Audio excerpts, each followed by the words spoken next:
Tudo bom com vocês? Bom, a gente vai. Opa! A gente vai dar continuidade, então, à unidade 3. Eu vou fazer por partes o vídeo, então, da semana passada foi parte 1, essa é parte 2.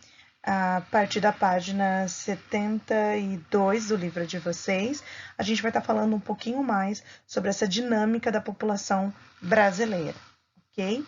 Vai ter um som de fundo aí, né? Mas vamos dar continuidade, porque o tempo ruge.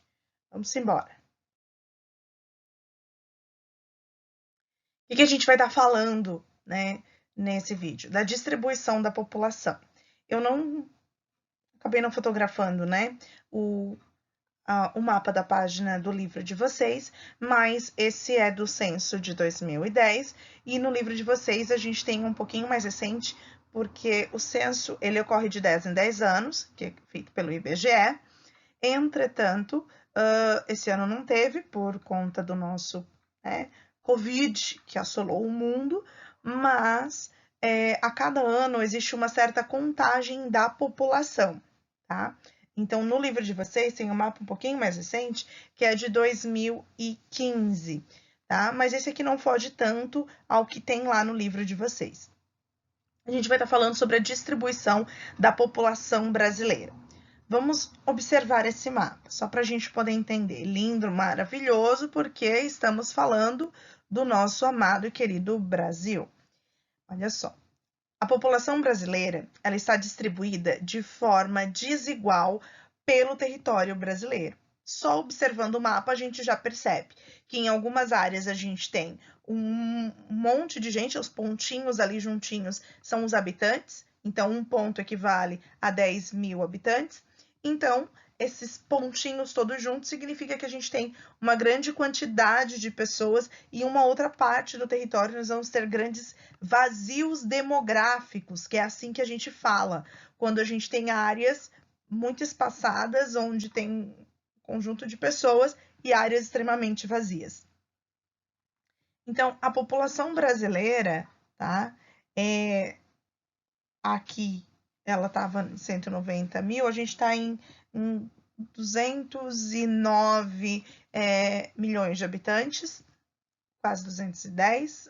Atualmente vai ser um pouquinho diferente a partir do ano que vem, quando ocorrer um censo ou o próximo censo, por conta da quantidade de mortes que está acontecendo devido ao Covid, mas o que a gente vai entender é como estão distribuídas a população brasileira pelo território. Calma que eu ainda estou tentando me ajeitar aqui. Pois muito bem. Como eu disse, a população brasileira ela está má distribuída. Por que ela está má distribuída? Se a gente parar para analisar, a gente vai perceber que a grande quantidade de pessoas está nessa faixa aqui litorânea, ou seja, a população maior do Brasil está nessa área aqui, né, que a gente chama de faixa litorânea brasileira, tá? E aí, essa faixa litorânea aqui, mais próxima ao litoral, é onde a gente vai ter a maior concentração de pessoas. Isso, tá? Ele tem a ver muito com o fator histórico. Por que com o fator histórico? Primeiro, que a ocupação, a colonização do Brasil, ela veio pelo litoral, então veio pelo Oceano Atlântico e por aí começam as primeiras ocupações. Segunda coisa, tá? Que também tem a ver com aspectos históricos, são os famosos ciclos econômicos. A maioria deles se desenvolveu ao longo do litoral. Então, esses ciclos econômicos permitiam que ainda concentrasse ainda mais a população no território brasileiro. Então, assim, as idas ou os incentivos que o governo vai fazer para que se vá em direção ao interior, tá? Interior, eu vou fazer uma seta aqui em direção ao oeste do território brasileiro. Vai acontecer alguns programas aí de incentivo, entretanto, a população brasileira ela ainda vai se concentrar muito nessa faixa litorânea, como é até os dias de hoje. Uma outra coisa que a gente também consegue observar é que nas capitais, né, próximas áreas onde estão as capitais dos estados, a gente também tem um fluxo maior de concentração de pessoas, tá? Então, a população brasileira está mais distribuída pelo território, está distribuída de forma desigual pelo território, se concentra muito mais na faixa litorânea, isso devido a questões históricas, ao processo de colonização que vai desenvolver os grandes ciclos nessas áreas. Então, nós temos aqui o ciclo da cana-de-açúcar, foi no litoral, a pecuária foi ainda próximo ao litoral, um pouquinho mais para o interior, mas não chegava a ser na parte oeste do território. Mineração, produção de café, indústria, tá? E até o setor terciário, que a gente fala, que é o setor de comércios e serviços, ele ainda é muito mais desenvolvido nessa parte que é da faixa litorânea. Uma outra questão que a gente começar a entender, tá? Nesse próximo slide aqui, tá? Só para a gente entender um pouquinho. Todas essas atividades desenvolvidas no território brasileiro, elas vão acabar proporcionando que a gente entenda como está essa distribuição. Para falar de distribuição da população, a gente precisa entender que existe uma população total no território brasileiro e a gente vai entender como está distribuída por quilômetros quadrados. Então, a gente fala essa distribuição da população, na verdade, a relação entre a população absoluta, né, e o tamanho do território, a gente chama de densidade demográfica, ou tem dois nomes, ou população relativa, tá? Os dois nomes são usados, densidade demográfica e população relativa, os dois, tá? Como é que a gente mede a densidade demográfica de uma área, ou de um local, de uma cidade, de um bairro, de um território? Total de habitantes, ou seja, população absoluta daquele local, dividido pela área, ou seja, dividido pela área do território. No caso brasileiro, tá? Essa contagem aí, eu não lembro de que ano foi, 2018, tá? 208 milhões de habitantes, dividido pela área do Brasil, ela fica 24,5 habitantes por quilômetro quadrado. Então, teoricamente, devido ao território todo brasileiro, nós vamos ter 24 habitantes por quilômetros quadrados. Mas a gente sabe que não é bem assim que funciona. Por quê? Tem cidades brasileiras, estados brasileiros que vão receber uma maior concentração de pessoas. Por exemplo, o estado brasileiro que tem maior população vai ser São Paulo. São Paulo tem uma grande concentração de pessoas, diferente do restante do país. Se a gente for fazer a densidade demográfica apenas de São Paulo, ela vai ser mais alta, vai ter mais habitantes por quilômetro quadrado. Mas como o Brasil é um país continental, o tamanho dele é muito grande, tá? Apesar de ter bastante pessoas, se realmente fosse essa distribuição, teríamos 24,5 habitantes por quilômetro quadrado. Existem alguns outros países no mundo, tá? Que tem uma densidade demográfica muito maior do que o Brasil, tá? Tanto é que o livro de vocês traz esse quadro, tá? Que está na página 73, o livro de vocês. Então, por exemplo, Bangladesh, tá? Tem uma população menor que o Brasil, mas também tem uma área menor que o Brasil. Então, a gente vai ter aqui 1.143 habitantes por quilômetro quadrado. É muita gente morando por quilômetro quadrado. Então, é um país pequeno, mas embora seja pequeno, ele tem muita gente, tá? Então, a Índia é um país grande, tá? Tem a segunda maior população do mundo e tem 407 habitantes por quilômetro quadrado. O Japão, ele é extremamente pequeno, tá? Então, ele tem uma alta densidade demográfica também. 337 habitantes. Nós, né, temos uma densidade demográfica pequena, baixa, tá? 24 habitantes por quilômetro quadrado. A Rússia, ela tem menos ainda. A Rússia é muito maior, é o maior país do mundo, mas em quesito de população ele tem pouco, tá? Então, a gente diz que o Brasil, ele é um país pouco povoado. Por que pouco povoado? Porque povoado se refere à população relativa ou à densidade demográfica. Populoso é um país em que tem um alto número de habitantes, ou seja, uma população absoluta grande. Então, existe uma frase que resume o Brasil. A frase é: Brasil é um país bastante populoso, porém pouco povoado. Por que bastante populoso? Porque tem um número elevado de habitantes, que é a população absoluta, e tem poucas pessoas morando por quilômetro quadrado, ou seja, a densidade demográfica é baixa, tá? Então, isso a gente não pode esquecer, ok? Não foi difícil até agora, né? Então, vamos continuar.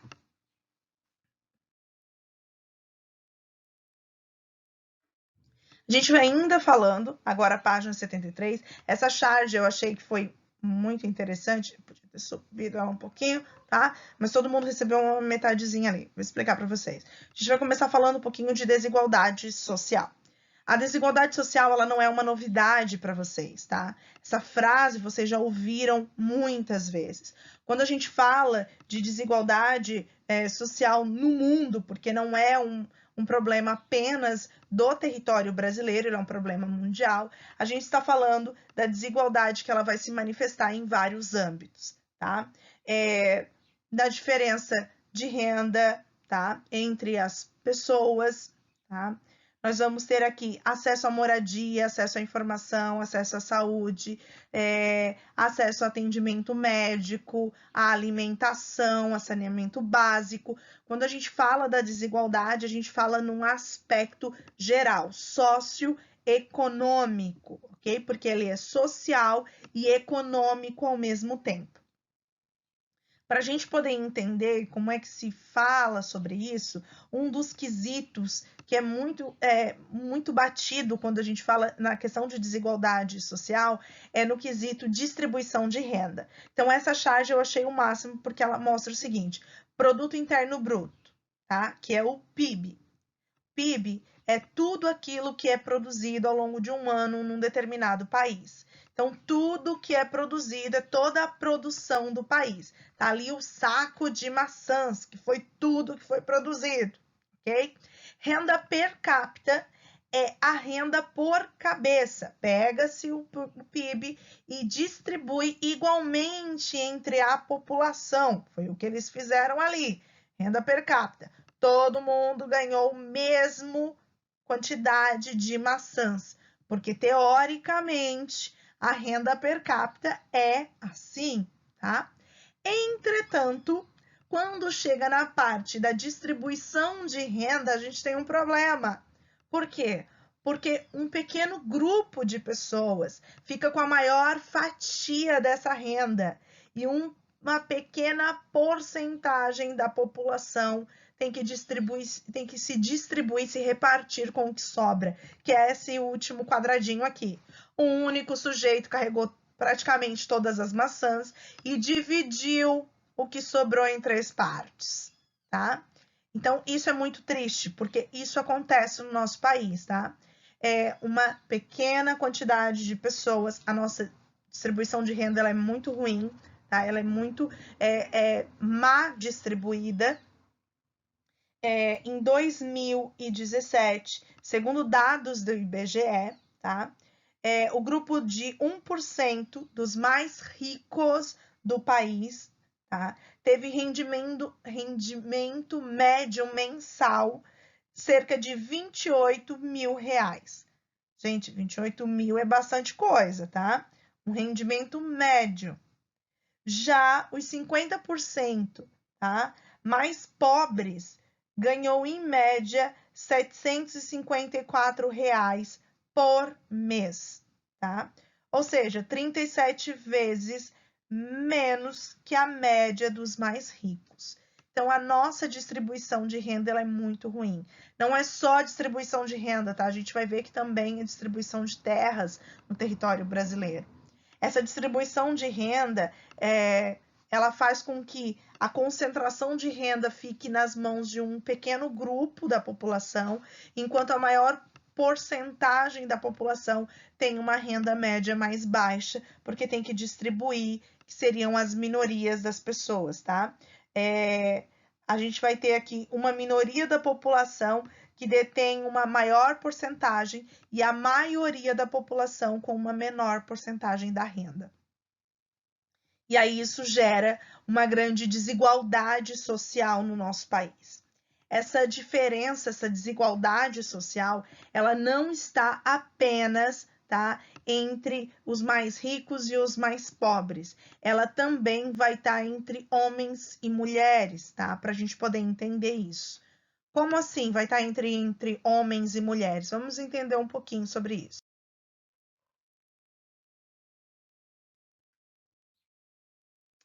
Eu deveria ter jogado um bocadinho mais para lá, né? Mas a gente vai conseguir visualizar. Tem no livro de vocês, na página 75 também, esse quadro que a gente está vendo agora, tá? Então, assim, entre homens e mulheres, a gente também tem uma desigualdade aqui na distribuição de rendas. Ou seja, tá? No país como um todo, pessoas do sexo masculino, elas têm um rendimento maior do que pessoas do sexo feminino, tá? Em média, R$ 2.431 aqui seria a média dos homens, enquanto as mulheres ganhariam uma média de 1.833. Na região norte, tá? Os homens ganham mais do que as mulheres, tá? Na região nordeste, na região sudeste, sul e centro-oeste, ou seja, em todas as regiões brasileiras, a média de rendimento mensal do sexo masculino é maior do que do sexo feminino. Como isso? Mesmo homens e mulheres que exercem a mesma função, a gente precisa entender o seguinte: que apesar dos avanços tecnológicos, apesar dos avanços, tá, em que muitas mulheres hoje são chefes de família, trabalham fora, exercem funções, tá, em grandes empresas, tem uma carreira, tá, desenvolvem as suas carreiras, seja ela em que ramo for, ainda assim, em muitos empregos, em muitas situações, em muitas empresas, a média de salário feminino ela é mais baixa, se paga um valor menor para a mulher do que para o homem, tá? Isso é uma realidade que a gente tem. Infelizmente, já teve muita mudança nisso, tá? Muitas mudanças. Mas, infelizmente, a gente ainda tem isso. Mesmo mulheres em cargos de destaque, assim, de empresas, como chefias, por exemplo, ela ainda é um número menor do que o número de homens no mesmo cargo. Lembrando que muitas vezes a mulher ela tem que fazer jornadas triplas com relação ao seu trabalho. Trabalha-se fora, mas em casa tem a função de cuidar da casa, de criar os filhos, de cuidar de todo o serviço doméstico ainda. Então, existem N funções aqui, tá? Continuando. Falando em serviços domésticos, tá? A gente vai entender um pouquinho isso agora. Infelizmente, muitas vezes, na criação, tá? Na mesma família, na mesma casa, de meninos e meninas, quando os pais têm casais de filhos, né? De ambos os sexos aqui, nós vamos ter uma criação um pouquinho diferente, tá? Por que um pouquinho diferente? Porque, em geral, se cria, tá? Isso é uma criação, isso vem da criação, de que meninas têm que ajudar as mães em casas, enquanto os meninos muitas vezes ficam brincando fora. Foi feita uma pesquisa uma pesquisa com 1.800 meninas, adolescentes, de 6 a 14 anos, e aí esse foi o quadro que se encontraram, tá? Distribuição de tarefas em casa, isso está lá na página 76 do livro de vocês. As meninas, em geral, 81%, tá? Elas arrumam a casa, enquanto 11% dos meninos só que fazem essa mesma função. Cozinhar, 41% das meninas, enquanto só 11% dos meninos fazem isso. Lavar a louça, 76% das meninas exercem essa função. Em contrapartida, somente 12% dos meninos fazem. Limpar a casa, 65% das meninas fazem. Em contrapartida, só 11% dos meninos é que fazem essa função. Lavar a roupa, 28% das meninas, enquanto só 6% dos meninos. E passar a roupa, 21% das meninas, enquanto 6% dos meninos. E cuidar dos irmãos, 34% das meninas, enquanto só 10% são dos meninos. Isso não é uma regra, tá? Lembrando que isso não é regra de todas as casas. Mas eu vou falar o que acontecia aqui na minha casa, por exemplo, tá? Aqui nós somos em 3 irmãos, 2 são meninas, eu e a minha irmã, e eu tenho um irmão. A gente sempre foi ensinada que a gente tinha que ajudar em casa. Então, a gente aprendeu a lavar louça, limpar a casa, limpar banheiro, tá? Roupa, geralmente, era minha mãe que fazia, mas o resto dos serviços era a gente que tinha que exercer. Nunca foi imposto que o meu irmão tivesse, na hora de fazer o serviço de casa, tá? De limpar a casa, a tarefa fosse dividida em 3 pessoas, já que eram 3 filhos. Não, geralmente eram em 2 filhos que tinham que fazer, eu e a minha irmã.